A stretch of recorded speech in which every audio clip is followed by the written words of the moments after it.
पश्चिमबंगर गंगासागर रे art of giving कार्यक्रम पालित एही अवसर में नागा साधु सन्थों समेत सफेई कर्मी और रिक्शा चालकों को उपहार और खाद्य एवं टी शर्ट बंटा जाइथिला। कपिलमुनि आश्रम परिसर में पूजा और सफेई कार्य करा जाइथिला। एनेई मंदिर परिसर सूचना देइछन्ति कोलकाता ब्यूरो हेड प्रमोद महांती।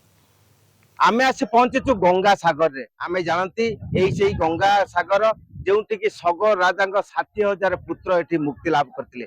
एई सेई गंगा सागर जोंटी कि राजा भगीरथ देवी गंगा को एठी प्रवाहमान करथिले। आमे देखिया पाउछन्ती कपिलमुनि आश्रम।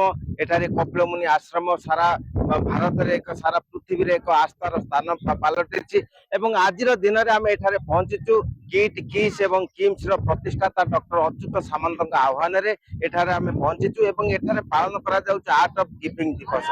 आमे देखिया पाउछन्ती जे डॉक्टर सामंत आह्वान दैछन्ती जे प्रत्येक खाली नेबारे अधिक मन न देई देबा पई प्रवणता सृष्टि करंतु एवं जहा द्वारा निज मन रे शांति पाइबे एवं अन्य मानकु शांति संप्रीति रखिबारे निजर कर्तव्य पालन करिवे। आमे देखिया पाउछन्ती आम निकट ए भाई माने अछन्ती जे कि समर्पित भावे भूमिका पालन करंती गंगा प्रदूषण रु मुक्त करबा पई गंगा को स्थानीय अंचल को परिवेश सुंदर रखिबा पई एवं सेमाने काम करछन्ती एवं डॉक्टर सामंत प्रदत्त एई एक टी शर्ट प्रदान करागला, उपहार प्रदान करागला, खाद्य सामग्री प्रदान करागला एवं यह मध्य सेमाने किपरि शांति संप्रीति रे बसवास करिवे एवं सेमाने निकट रे आजिर दिन रे आह्वान दिया गला। आमे देखिया पाउछन्ती एठी नागा सन्यासी माने अछन्ती एवं एई नागा सन्यासी माने शांति संप्रीति रो वार्ता देउछन्ती।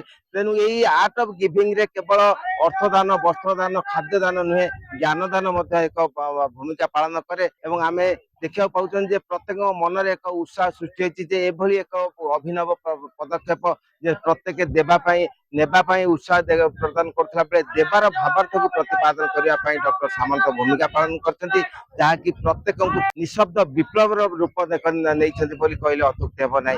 गंगा सागर रु वीडियो पर्सन कृष्णांक सह प्रमोद महांती, कलिंग टीवी।